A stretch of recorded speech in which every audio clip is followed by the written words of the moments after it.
C'est une petite glande en forme de papillon, hein, quand on parle de médecine maintenant. Elle est située au niveau du cou et parfois elle travaille trop ou pas assez, hyper ou hypothyroïdie. Aujourd'hui, eh bien, il y a des nouveaux traitements. On va en parler avec le professeur Seba qui est à mes côtés. Tout de suite, ce reportage signé Véronique Buzon. D'accord, oui. Dans ce service spécialisé, on traque les anomalies et les mauvais fonctionnements de la thyroïde. Cette glande en forme de papillon qui se situe au niveau du cou et qui produit des hormones thyroïdiennes, des hormones vitales au bon fonctionnement du corps humain. À l'époque, j'ai beaucoup maigri. J'ai perdu 15 kilos. Je ne dormais plus. J'avais des palpitations très très fortes et puis les mains toujours très moites. Ce sont en fait les symptômes de l'hyperthyroïdie. En d'autres termes, la thyroïde produit trop d'hormones. À l'inverse, si la thyroïde ne produit pas assez d'hormones, on se retrouve en hypothyroïdie. Tout fonctionne moins vite, ce qui entraîne d'autres symptômes. Le transit digestif est ralenti, on est constipé, la fréquence cardiaque est ralentie, on est fatigué, on prend du poids. Ce dysfonctionnement peut être décelé grâce à une simple prise de sang.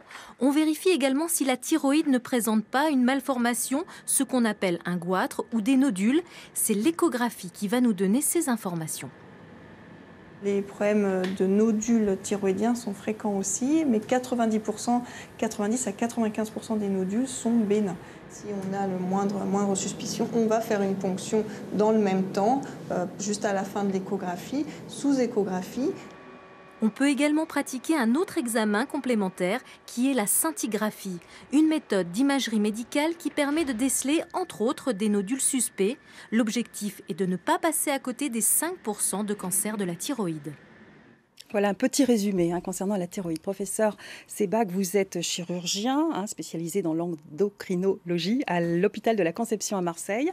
Alors, depuis un an, il y a du nouveau en matière de traitement de la thyroïde. Un nouveau cursus, c'est quoi ? Alors effectivement, ce qui a été mentionné dans votre reportage, c'est que la pathologie nodulaire thyroïdienne, le goitre ou les nodules, qui sont souvent synonymes, c'est-à-dire une augmentation du volume de la thyroïde sous forme irrégulière, sous forme de nodules, est quelque chose d'extrêmement fréquent.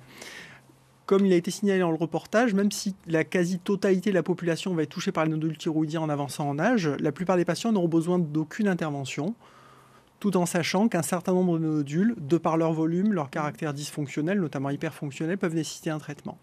Il est bien évident qu'aujourd'hui, pour les rares patients qui présenteront un cancer, en pourcentage par rapport au volume de nodules. 5%, il était à peu dit, près, c'est ça ? à peu près. Pour résumer, donc, à peu près aujourd'hui en France, 8 000 à 10 000 patients sont opérés et on découvre un cancer de la thyroïde au cours de ces opérations. Mais par rapport, je dirais, aux millions de Français qui présentent des nodules thyroïdiens, ça reste, je dirais, très modéré. D'accord. Qu'est-ce qui est nouveau ? Alors, ce qui est nouveau, c'est le traitement des nodules bénins, qui peuvent être inconvenants par leur dysfonctionnement ou leur volume, la gêne mécanique. C'est les traitements par radiofréquence. C'est les traitements qui ont été développés notamment pour les métastases hépatiques ou pour d'autres organes pleins et qui aujourd'hui, avec un matériel spécifique, s'impactent sur la thyroïde. Donc c'est des traitements, on va dire, nous on appelle radiochirurgicales, donc ils se font sans incision, puisque ça se fait par l'intermédiaire d'une grosse aiguille, même si ça se déroule au bloc opératoire, sous contrôle chirurgical et anesthésique. Et surtout, c'est des traitements donc qui vont, je dirais, préserver le parenchyme sain, la partie de thyroïde qui est saine, et ne traiter que la partie pathologique. Très bien. Donc c'est ciblé. Si je Tout à fait. C'est un traitement plus à la demande et plus ciblé. D'accord. Bon, ça c'est nouveau. La chirurgie est parfois inévitable quand il y a un cancer. Et là, donc il y a l'ablation de la thyroïde en chirurgie ambulatoire. Ça aussi c'est très nouveau. Alors, je dirais qu'on est dans la même mouvance, vous avez tout à fait raison. Cette mouvance, je dirais, de moindre agressivité ou de simplifier les soins pour le patient, de faire une médecine, on va dire, plus précise, plus personnalisée.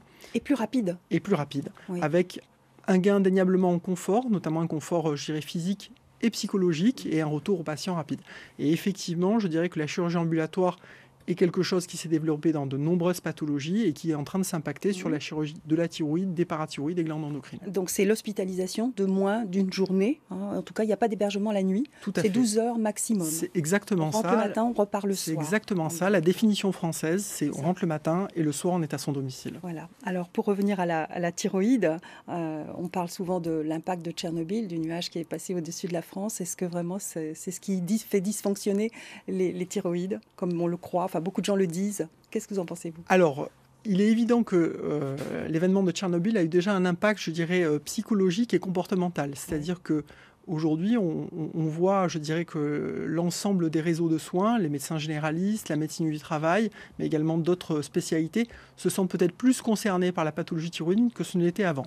Et c'est vrai qu'on a observé une augmentation de l'incidence du cancer de la thyroïde sur ces 15 dernières années qui est assez marquée. Hein. Il y a une quinzaine d'années, entre guillemets, on recensait 2000 cancers de la thyroïde, on est entre 8 et 10 000 maintenant, en sachant que c'est souvent des formes minimes, peu agressives et qui auront peu d'impact sur le patient. Et ça a interpellé et on s'est posé la question. Il y a eu 2 vagues d'enquête de l'Institut de veille sanitaire. Il semble que sur certaines régions, il y ait une augmentation de l'incidence.